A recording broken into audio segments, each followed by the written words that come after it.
Assalamualaikum warahmatullahi wabarakatuh. Hari kedua belajar dari rumah, kita akan belajar masih tentang organ gerak hewan. Sebelum kita mulai pembelajaran hari ini, marilah kita awali pembelajaran hari ini dengan bacaan basmalah. Bismillahirrahmanirrahim. Sama seperti kemarin, sebelum pembelajaran kita mulai, silakan disiapkan buku tulis untuk mencatat materi, buku BSE sebagai buku pedoman, dan juga kertas HVS untuk mengerjakan tugas yang akan diberikan di akhir video nanti. Oke, kita mulai.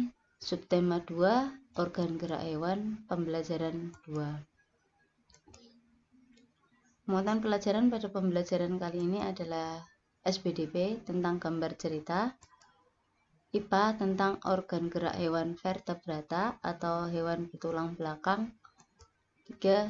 Bahasa Indonesia tentang kalimat utama dan kalimat penjelas atau kalimat pengembang. Kita mulai yang pertama, SBDP. Perhatikan gambar berikut. Ada sebuah gambar yang menunjukkan Edo dan Pak Rudi sedang berkunjung ke kandang kelinci milik Pak Rudi. Kita lihat, kita baca dulu. Pak Rudi mengajak Edo ke kandang kelinci miliknya. Kandangnya sangat luas, kelincinya banyak sekali. Kalau kita perhatikan, gambar ini menceritakan apa yang tertulis di bawahnya. Karena di sini ada Pak Rudi dan Edo, maka di gambar ini juga harus ada Pak Rudi dan Edo.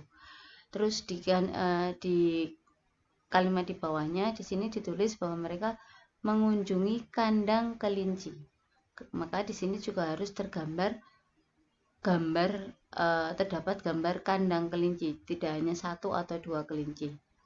Lanjut, kita tunjukkan gambar kedua. Nah, di cerita yang kedua, potongan cerita yang kedua, diceritakan Pak Rudi dan Edo memberi makan kelinci. Kita lihat, nah memang benar Pak Rudi dan Edo sedang memberi makan kelinci.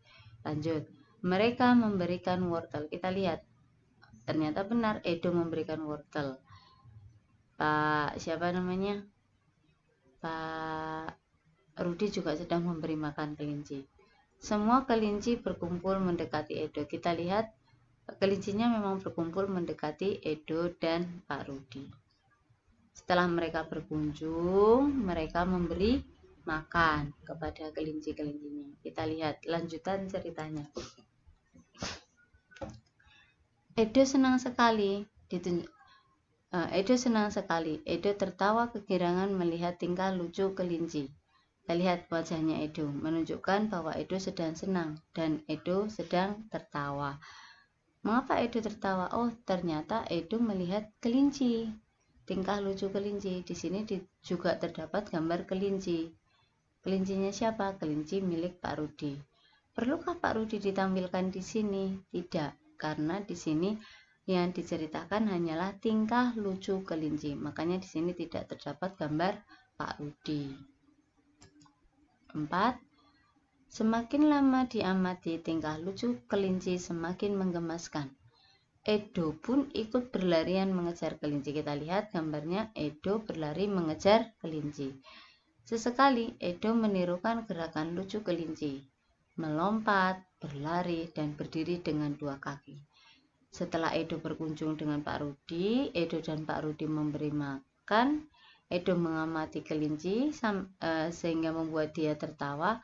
Kemudian Edo mengejar kelinci dan menirukan berbagai gerakan kelinci. Nah, ternyata antara gambar 1, gambar 2, gambar 3, dan gambar 4 ini saling berurutan. Bisakah gambar ini dibolak-balik? Tidak bisa, karena ini menunjukkan urutan cerita. Kalau dibolak-balik nanti ceritanya juga nggak bisa runtut, ya kan? Nah, gambar yang seperti ini disebut dengan gambar cerita. Jadi ada gambar, ada urutan cerita, ya. Itu disebut dengan gambar cerita. Lanjut. Apa yang dimaksud dengan gambar cerita? Gambar cerita adalah serangkaian gambar yang mengandung sebuah cerita. Seperti cerita tadi, misalkan, saya ulangi ya, misalkan kok tidak ada penjelasan di bawahnya. tidak ada deskripsi ceritanya. Kalian pasti sudah bisa membayangkan cerita ini. Itu yang disebut dengan gambar cerita. Jadi tanpa diberi tulisan pun kalian sudah bisa menceritakan gitu. Nah, salah satu contoh gambar cerita itu adalah gambar ilustrasi. Gambar ilustrasi ya.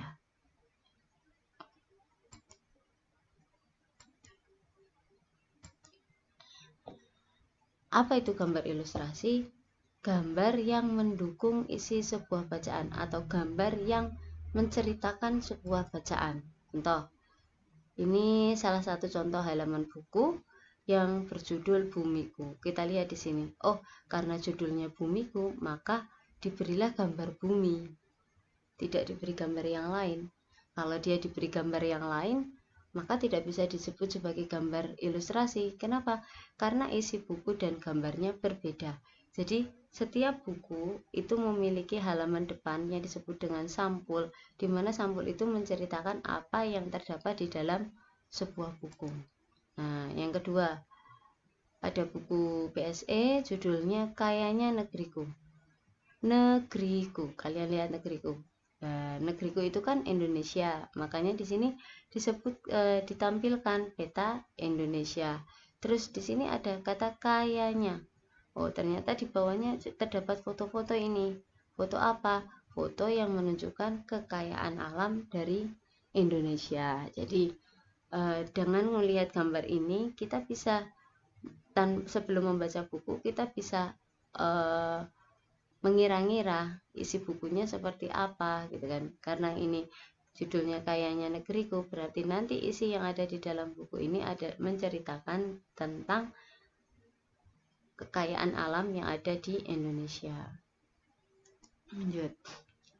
Apa toh fungsinya gambar ilustrasi? Nah, memperjelas, memperindah, menerangkan sebuah bacaan. Bayangkan kalau buku ini tidak diberi sampul, tapi tidak diberi gambar, hanya warna coklat saja. Apakah nanti kalian akan tertarik untuk membaca? Tentunya tidak kan. Sama seperti buku ini, hanya diberi tulisan Bumiku, nggak diberi gambar bumi yang lucu seperti ini, kira-kira pembacanya akan tertarik tidak? Ternyata tidak. Makanya sebuah buku itu diberi sampul, diberi gambar, di mana gambar itu berfungsi untuk memperjelas, memperindah, dan menerangkan sebuah bacaan. Nah, pemilihan gambar ilustrasi disesuaikan dengan kebutuhan dan isi bacaan. Seperti yang saya jelaskan tadi, kalau ini judulnya Bumiku, ya kita kasih gambar bumi. Jangan kita kasih gambar matahari, atau kita kasih gambar planet yang lain misalkan. Kan tidak cocok nantinya dengan isinya. Sama seperti ini, judulnya Kayanya Negeriku, tapi di sini kita tampilkan negara lain, atau gambar pahlawan-pahlawan misalkan. Kan tidak sesuai nanti dengan isi bukunya. Jadi kalau mau memilih atau membuat sampul dari sebuah buku atau membuat ilustrasi untuk sebuah buku, maka harus sesuai dengan isi bacaan ya. Nih, jenis gambar ilustrasi. Nah, gambar ilustrasi itu dibuat dengan dua cara.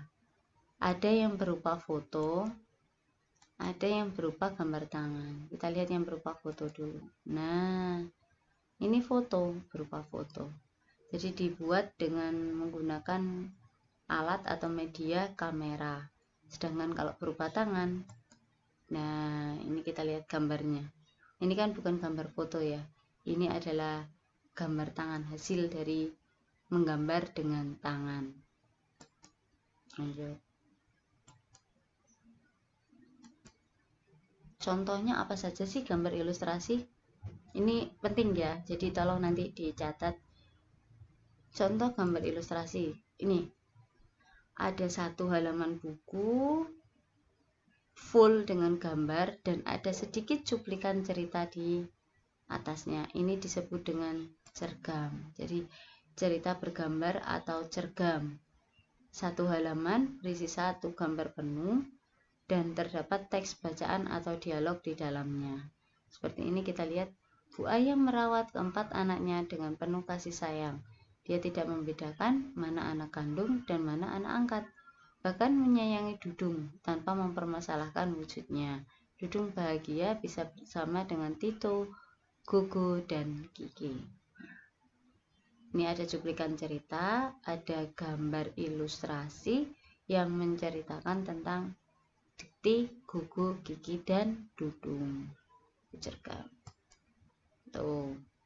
Contoh yang kedua. Nah, ada satu halaman buku dibagi menjadi beberapa bagian, ya. Ini disebut dengan komik. Jadi dialog yang satu, bagian cerita yang pertama, bagian cerita kedua, bagian cerita ketiga, bagian cerita yang keempat. Ceritanya harus urut ya, jangan ini ceritanya tentang siapa ini, namanya Amir sama Ahmad misalkan, nanti di gambar yang kedua beda cerita, nggak boleh, itu namanya bukan komik. Jadi komik itu urut ya. Lanjut. Nah, ini ada, biasanya kalau kalian berkunjung ke tempat-tempat tertentu, terutama seperti fasilitas umum seperti rumah sakit atau puskesmas, itu kalian bisa mendapatkan sebuah lembaran yang isinya tentang promo atau info-info tentang kesehatan. Nah, ini disebut dengan pamflet ya. Selebarannya berupa selembar kertas, biasanya bolak-balik, gambarnya penuh, ada tulisan-tulisannya, dan dibuat semenarik mungkin agar pengunjung membaca isi dari pamflet tersebut. Lanjut. Nah, ini ada buku, ini halaman depannya, sampulnya kita sebut dengan cover atau sampul buku ya. Karena di sini bela negara diberilah ilustrasi berupa orang-orang yang sedang menegakkan bendera Indonesia. Lanjut. Nah, kalau ini pasti kenal. Apa ini namanya? Jenis gambar apa ini namanya? Ini namanya kartun, ya. Kartun. Nah, ini. Wah, ada gambar, tapi biasanya kepalanya dibuat lebih besar atau badannya dibuat lebih besar. Ini kartun bukan? Bukan, ini bukan kartun ya. Ini disebut karikatur. Jadi ada bagian yang ditonjolkan. Nah, katakanlah di sini gambarnya Pak Habibie, di sini kepalanya dibuat lebih besar dari badannya. Nah, itu disebut dengan karikatur. Gambar olok-olok yang mengandung pesan, sindiran, dan sebagainya. Kalau seperti ini, maka jenis karikatur yang isinya mengandung pesan, ya, pesan bahwa kita harus ini nih, meneladani tokoh ini. Lanjut. Bagaimana langkah-langkah membuat gambar ilustrasi? Yang pertama, ide dulu. Seperti misalkan, oh, sekarang lagi masa pandemi nih. Gimana caranya kita buat gambar ilustrasi yang berkaitan dengan pandemi? Nah, kita tentukan dulu idenya. Misalkan, ayo kita buat gambar tentang virus corona. Nah, kita buat idenya dulu. Setelah ide kita temukan, apa yang kita lakukan? Membuat sketsa atau rancangan gambar. Jadi kita buat gambar yang tipis-tipis dulu. Apa tujuannya dibuat tipis? Agar nantinya ketika kita tidak ada kekurangan dari gambar tersebut, mudah untuk diperbaiki gitu kan. Nah, gambar yang seperti itu yang masih tipis-tipis, yang belum jadi, itu disebut dengan sketsa atau rancangan gambar. Yang ketiga, kalau sudah yakin dengan gambar yang kita buat, maka gambarnya itu kita tebalkan, kemudian kita warnai. Ya, jadi langkah-langkah membuat gambar ilustrasi ada 3. Yang pertama adalah menentukan ide, 2 membuat sketsa, 3 mewarnai gambar. Apa saja media untuk membuat gambar ilustrasi? Media ini alat ya. Apa saja sih alat yang digunakan untuk membuat gambar ilustrasi? Yang pertama kita butuh alas. Alas itu tempat di mana kita akan menggambar, ya. Kita butuh alasnya. Yang kedua kita butuh pewarna. Nah, media alas ini ada macam-macam. Ada yang berupa kanvas, ada yang berupa kertas, ada yang berupa kain, bahkan ada yang berupa kaca. Nah, tiap-tiap media ini itu nggak bisa asal-asalan pewarnanya. Katakanlah kanvas. Kalau kita mau menggambar di atas kanvas, kita nggak bisa menggunakan krayon. Kita harus menggunakan cat minyak. Kalau kita mau menggambar di atas kertas, kita tidak bisa menggunakan cat yang dipakai untuk menggambar di atas kaca. Nah, jadi alas ini nantinya berpengaruh pada pewarna apa sih yang harus kita pakai kalau kita mau menggambar di atas kanvas, di atas kertas, di atas kain, atau di atas kaca. Nah, ini media pewarna. Nah, pensil warna berarti cocoknya dipakai di kertas. Krayon, cat air, pensil warna, krayon, cat air ini bisa dipakai di media kertas. Tapi untuk cat minyak itu bisa dipakai di media kanvas dan kain. Kalau kaca ini ada sendiri namanya cat akrilik, ya.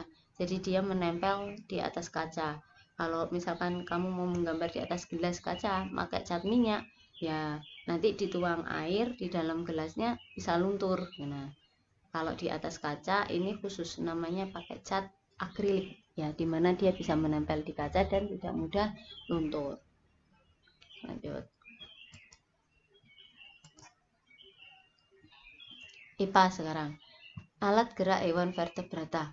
Apa toh hewan vertebrata itu? Baru kenal kan ya? Hewan vertebrata itu adalah hewan yang dia di dalam tubuhnya itu punya tulang. Ya, jadi di dalam tubuhnya dia punya tulang. Karena kalau kita ketahui tidak semua hewan itu punya tulang. Kita seperti contoh cacing misalkan.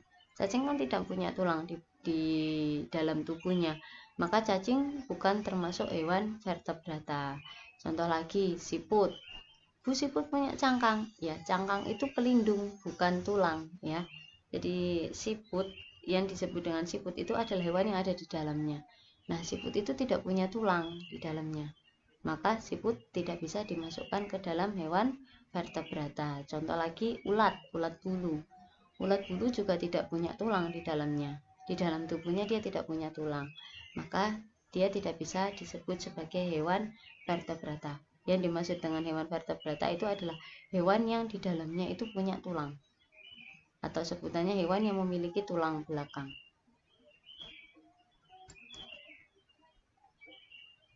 Apa saja yang termasuk hewan vertebrata? Ada kelompok ikan atau Pisces. Ada kelompok amfibi, ini bangsanya katak dan sebagainya. Oh iya, kelompok ikan atau Pisces ya. Ada beberapa jenis ikan yang dia berkembang biak dengan, kalau kita tahu ikan itu biasanya berkembang biak dengan cara bertelur. Tapi ada beberapa ikan yang berkembang biak tidak dengan bertelur, tapi dengan melahirkan. Maka dia tidak bisa disebut sebagai ikan, di kelompok ikan. Nanti ada kelompoknya sendiri. Nah, ini kelompok reptil. Saya ulangi ya. Pertama kelompok ikan. Yang dimaksud di sini ikan, di sini yang dimaksud adalah ikan yang bertelur. Dua, kelompok amfibi. Ada berbagai jenis katak di sini. Tiga, kelompok reptil atau hewan melata. Cirinya adalah tubuhnya bersisik dan bergeraknya dengan cara seperti ini nih, kayak ular, iguana, ular, kura-kura, bunglon, komodo, buaya, aligator, kayak gitu-gitu. Yang keempat, kelompok burung. Ada contoh burung dara, burung pipit, ayam, burung kakak tua, kalkun, penguin, burung onta, dan sebagainya. Kelompok burung sudah jelas ya, berkembang biaknya dengan cara bertelur. Kalau ini juga kita lanjut satu lagi, kelompok hewan mamalia atau hewan menyusui. Contohnya ada harimau, ada kelinci, ada orangutan, kelelawar. Oh ya, kelelawar itu bukan burung ya, karena kelelawar tidak bertelur. Kelelawar itu melahirkan. Jadi hewan mamalia atau hewan menyusui yang bisa terbang itu contohnya adalah kelelawar. Bu, di sini ada ikan lumba-lumba. Ya, ikan lumba-lumba itu termasuk kelompok hewan mamalia atau hewan menyusui. Kenapa?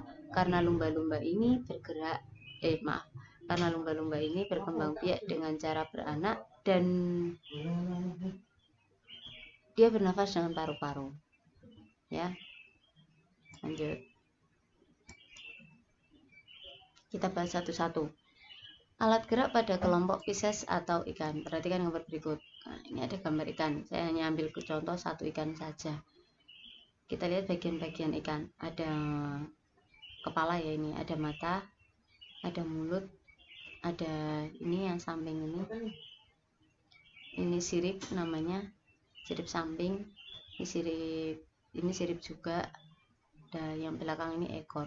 Dari bagian-bagian tubuh ikan ini, mana yang jadi alat gerak bagi ikan? Ya, yang jadi alat gerak bagi ikan adalah sirip dan juga ekor. Nah, alat gerak pada ikan berupa sirip pada bagian samping, atasnya juga ada, dan ekor. Nah, kelompok Pisces bergerak dengan cara berenang. Lanjut. Bentar ya.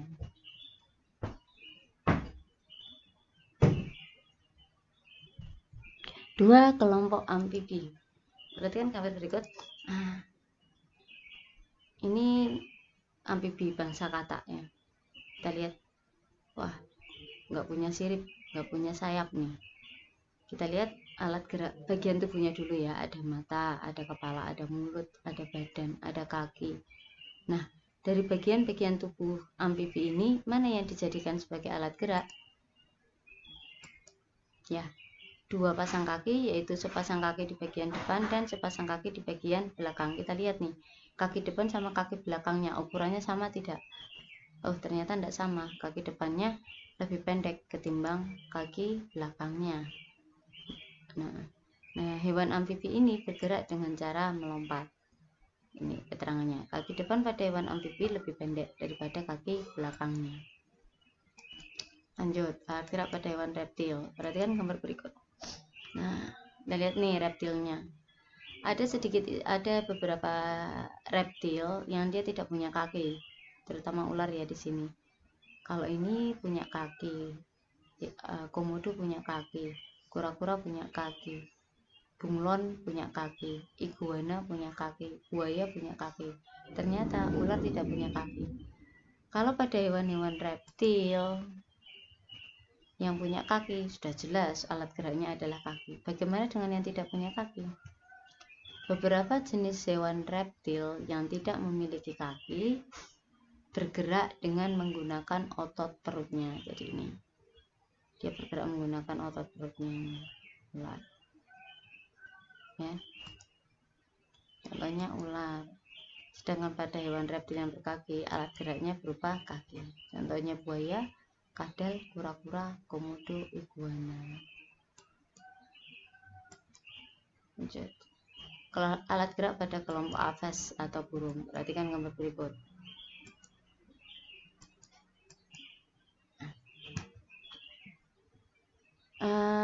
Pada umumnya, alat gerak pada kelompok aves atau kelompok burung ini berupa kaki dan sayap. Namun, aves bergerak dengan cara berjalan dan terbang. Namun tidak semua kelompok burung ini bisa terbang. Contoh yang tidak bisa terbang adalah penguin dan burung onta. Meskipun mereka punya sayap, tapi mereka tidak bisa terbang. Jadi kalau pada penguin, sayapnya ini fungsinya dia punya sayap, tapi fungsinya bukan untuk terbang, melainkan membantunya untuk berenang. Bagaimana dengan burung onta? Sayap burung onta ini fungsinya apa? Fungsinya biasanya dipakai untuk ketika dia menyerang musuhnya. Nah, seperti itu. Ya. Jadi boleh enggak kalau misalkan alat gerak pada penguin ini kita tulis kaki dan sayap. Boleh saja kita tulis kaki dan sayap, karena memang si penguin ini punya kaki sama sayap, tapi fungsi sayapnya berbeda, bukan untuk terbang melainkan untuk membantunya ketika berenang, ya. Sekarang alat gerak pada kelompok mamalia atau hewan menyusui. Perhatikan nih. Pada umumnya alat gerak pada kelompok mamalia berupa kaki. Ya, umumnya kaki, punya kaki. Namun pada beberapa jenis hewan mamalia ada beberapa jenis hewan mamalia yang memiliki alat gerak yang berbeda. Contohnya kelelawar. Selain punya kaki, dia punya sayap yang dipakai untuk terbang. Sementara pada lumba-lumba kan tidak punya kaki, tidak punya sayap juga. Alat gerak pada hewan lumba-lumba ini berupa sirip, ini sirip, dan di belakang ada ekor. Karena kita lihat lumba-lumba ini tempat hidupnya di air, jadi yang alat gerak yang paling berfungsi untuk memudahkan bergerak di air ya sirip dan ekor. Oke, itu materi untuk hari ini. Tugas hari ini kita ada 3 tugas. Tugas yang pertama bahasa Indonesia. Seperti kemarin, tolong bagian atas ini ditulis sesuai dengan contoh yang nanti saya bagikan, ya. Silakan dibuka buku BSE kelas 5 tema 1. Buka halaman 16, di situ ada bacaan judulnya Gerak Ikan di Dalam Air. Nah, nanti kalian tentukan mana yang merupakan kalimat utama dan kalimat penjelas dari masing-masing paragraf. Di situ ada 3 paragraf, jadi kalian tulis paragraf pertama kalimat utamanya apa, kalimat penjelasnya apa. Paragraf kedua juga sama, kalimat utamanya apa, kalimat penjelasnya apa. Paragraf ketiga juga sama, kalimat utamanya apa, kalimat penjelasnya apa. Nah, tugas yang kedua itu IPA. Tujuannya kalian ini bagian atas ini nanti juga harus sama dengan ini, jangan dibuat yang lain. Nah, tadi sudah saya jelaskan alat gerak atau organ gerak dari 5 kelompok hewan, Pisces, amfibi, reptil, aves sama mamalia. Tadi ada ikan. Nah, alat gerak pada ikan tadi berupa apa? Kalian jelaskan fungsinya alat gerak itu untuk apa. Kata tadi juga sudah ada, burung, ular, kadal, kambing, ya. Tugas yang ketiga, seni budaya dan prakarya. Kalian nanti membuat gambar cerita. Gambar cerita ini ada di buku BSE halaman 12. Jadi tetap digambar, ya. Kalian gambar, karena nanti gambarnya ini juga dinilai, bukan nanti Bu saya mau fotokopi, mau saya tempel, tidak boleh. Kalau kalian tempel, kalian fotokopi, itu bukan karya kalian, ya. Jadi nanti ini digambar, diwarnai, kemudian kalian buat cerita di bawahnya nih. Nah, ada kotak untuk cerita ini juga ada, ini kalian jelaskan di sini, buat cerita di bawahnya ini. Nah, tugas hari ini ada 3, dikumpulkan pada hari